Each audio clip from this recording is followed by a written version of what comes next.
Corona के नए variant Omicron के एक नए बार फिर से पूरे देश में जो डर का जो माहौल है वो देखने को मिल रहा है। एक तरफ जहां विश्व संगठन इसको लेकर ओमिक्रॉन को लेकर सतर्क रहने को कह रहा है, वहीं पर राज्य की सरकारें भी हरकत में आ गई हैं और इस वायरस के संक्रमण से बचने के लिए ही एहतियात जो है वो बरतनी शुरू कर दी गई है। इसी क्रम में कल महाराष्ट्र सरकार ने जरूरी दिशा निर्देश भी जारी कर दिए हैं। वहीं कल पीएम नरेंद्र मोदी ने भी एक हाई लेवल मीटिंग की जिसमें देश के कोरोना वायरस से जुड़े हालातों पर भी चर्चा की गई और अतिरिक्त सतर्कता और सावधानी बरतने की भी बात कही गई है। महाराष्ट्र सरकार ने मंगलवार को अंतर्राष्ट्रीय हवाई यात्रा के लिए सख्त दिशा निर्देश जारी किए और महाराष्ट्र के स्वास्थ्य विभाग ने कहा कि राज्य में फिलहाल 6 ऐसे यात्री हैं जो हाल ही में दक्षिण अफ्रीका या अन्य हाई रिस्क वाले देशों से राज्य में आए हैं और जांच के लिए भी संक्रमित पाए गए हैं। उन्होंने बताया कि फिलहाल उन सभी लोगों के सैंपल्स को टेस्ट किया जा रहा है और विभाग ने भी बताया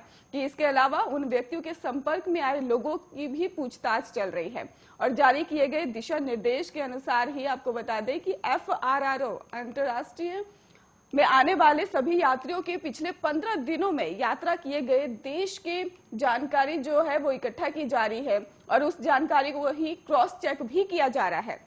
इस दौरान अगर कोई यात्री गलत जानकारी देता है तो उस पर भी आपदा प्रबंधन अधिनियम 2005 की संबित धाराओं के तहत कार्रवाई भी की जाएगी और अगर कोई भी यात्री उस टेस्ट में पॉजिटिव पाया जाता है तो यात्री को अस्पताल में ट्रांसफर कर दिया जाएगा और सभी परीक्षण नकारात्मक आने की स्थिति में ही यात्रियों को 7 दिनों के लिए होम क्वारंटीन से गुजरना पड़ेगा।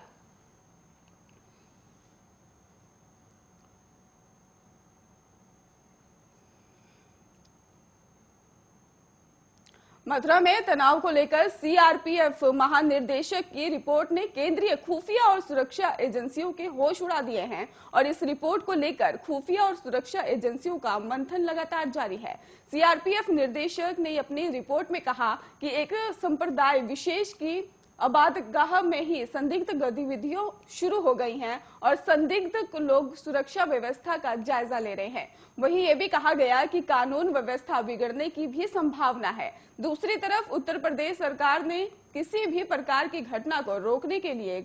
कुछ लोगों की गिरफ्तारी भी की है और आपको ये भी बता दें कि धारा 144 भी लागू की गई है और इस मामले में एक संप्रदाय ने दूसरे संप्रदाय इबादगाह के खिलाफ भी कार सेवा किए जाने को लेकर भी 6 दिसंबर को उसे पवित्र किए जाने जैसे बयान दिए थे और जैसे ही स्थानीय प्रशासन को यह खबर लगी तो यूपी सरकार पूरी तरह से चौकन्ना हो गई और आनन फानन में ही प्रशासन ने अनेक कदम भी उठा लिए। स्थानीय डीएम और एसएसपी ने स्पष्ट कर दिया है कि ऐसी किसी भी घटना से निपटने के लिए उपाय भी किए गए हैं।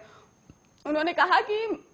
जनमानस से ही भी किसी भी अफवाह का जो विश्वास है उसे करने के लिए भी कहा है और साथ ही लोगों को चेतावनी भी दी गई है। यदि सोशल मीडिया पर आदि कहीं भी प्लेटफॉर्म पर यदि किसी ने अफवाह आदि फैलाने की कोशिश की तो उनके खिलाफ सख्त कार्रवाई की जाएगी। और इस बीच 24 नवंबर 2021 को सीआरपीएफ महानिर्देशक की तरफ से मथुरा को लेकर एक विशेष रिपोर्ट केंद्र को भेजी गई और इस रिपोर्ट में कहा गया कि मथुरा के हालात ठीक नहीं है और वहां कानून व्यवस्था की स्थिति बिगड़ने की भी संभावना है। इस रिपोर्ट ने ही केंद्रीय और खुफिया एजेंसियों को जो है उनके होश उड़ाकर रख दिए हैं और ध्यान रहे कि सीआरपीएफ की यूपी में कानून व्यवस्था में सहयोग करने के लिए अनेक कंपनियां मौजूद हैं और उन्हीं के आकलन के आधार पर ही डीजी सीआरपीएफ ने ये रिपोर्ट दी है। आपको बता दें कि इसको लेकर भी अब अलर्ट जारी कर दिया गया है।